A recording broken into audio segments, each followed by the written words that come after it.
Netra pregnant आहे. 2 महिने झाले. तिच्या पोटात बाळ व्यवस्थित वाढतंय. औषधं विटॅमिनच्या गोळ्या सुरू.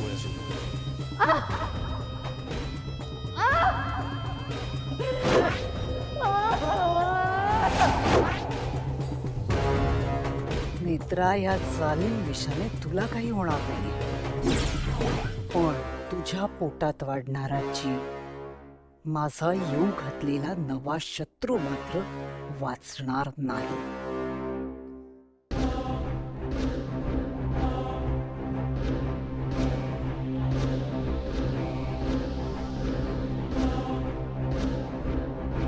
द्रिं फाल्गुने प्रतिबिंबय क्षणाय सिद्धते.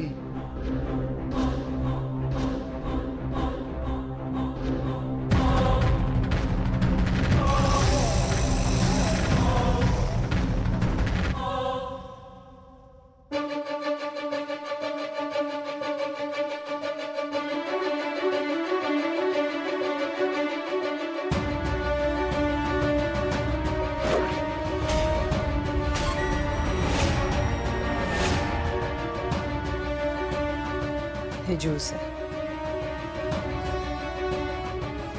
नेत्राला द्यायचं. कितीही नाही म्हणाली तरी द्यायचं. हो, देते मी. हे ज्यूस तिच्या पोटात गेलंच पाहिजे.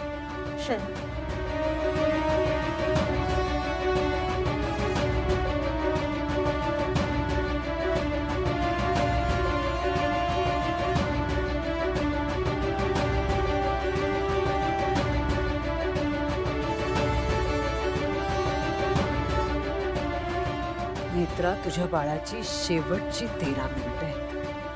फक्त 13 मिनिटं. या 13 मिनिटांनंतर तुझी सगळी स्वप्न, इच्छा, आकांक्षा आणि त्या त्रिनयनीची खेळी उद्ध्वस्त झालेली असेल. फक्त 13 मिनिटांचा खेळ आहे.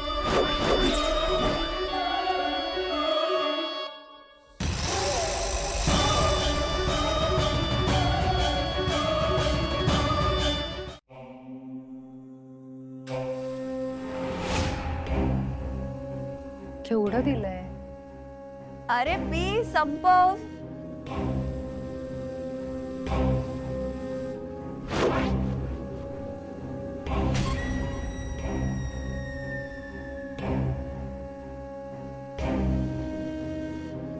नेत्रा, संपवतो ज्यूस.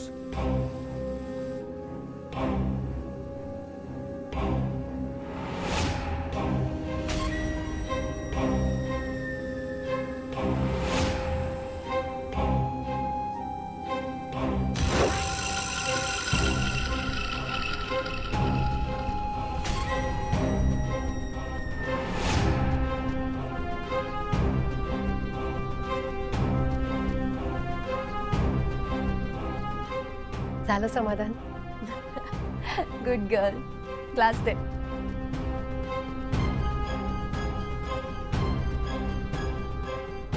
चला, येते मी. आराम कर.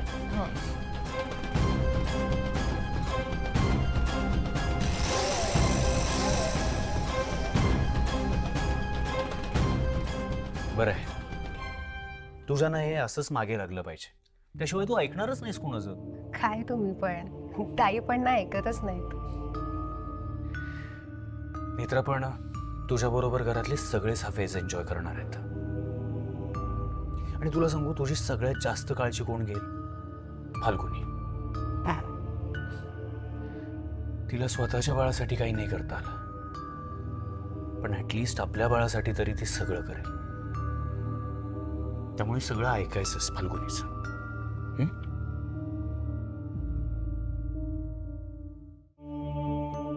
सांगा ना, काय झालं? सगळं ठीक आहे ना? तर आपल्या घरात जे काही सुरू आहे त्याचा परिणाम कामावर सुद्धा होतोय. तेजस खूप प्रयत्न करतोय, पण बाबा आणि मी घरात अडकून पडल्यामुळे बरीच कामं डिले होतात. त्यामुळे आज एक इन्व्हेस्टर बॅकआउट झाला. ठीक आहे, पण आत्ता काही ऑप्शन नाही आपल्याकडे. तुम्ही माझं काय ऐकत नाही आहात? मी म्हणाले ना तुम्हाला, तुम्ही परत ऑफिसला जायला सुरुवात करा. उगाच माझ्यामुळे तुम्ही नेत्रा, सुद्धा तुझ्यामुळे काही झालेलं नाही. तू या सगळ्याचं गिल्ट नको घेऊस प्लीज. तुम्ही घरी माझ्यासाठीच थांबता की नाही? नेत्रा, तू ये, बस इथे बस.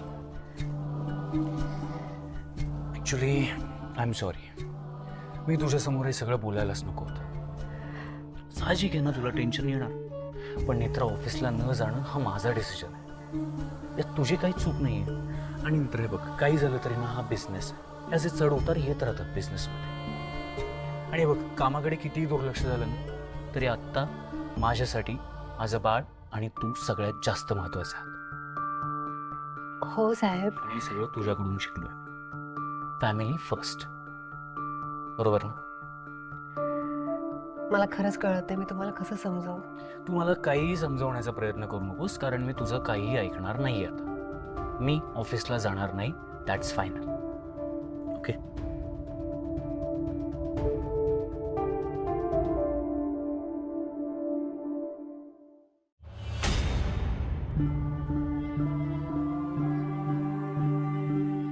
विरोचक परत आलाच नसता तर हे सगळं घडलंच नसतं. मित्रा, ठीक आहे ग. हे बघ, आपण सगळं केलं ना ऍक्सेप्ट. आणि त्या विरोचकाला अडकवून ठेवायला आपण खूप चांगली मूव्ह केली. तन्मय, फाल्गुनी, केतकी काकू त्यांचं काम अगदी चोख करतात. बरोबर आहे. सगळं ठरल्याप्रमाणे होतं ना. आपण हे आणखी वाढवलं तर? म्हणजे तुम्ही किंवा बाबांनी सुद्धा असंच दाखवलं तर की तुमचा विश्वास बसलाय विरोचकावर. कदाचित विरोचकाची कृती करण्याची गती आणखी मंदावेल आणि आपल्याला तेवढा वेळ मिळेल. आयडिया चांगली आहे नेत्रा, पण आपल्याला एकदा बाबांशी, आत्यांशी बोलावं लागेल.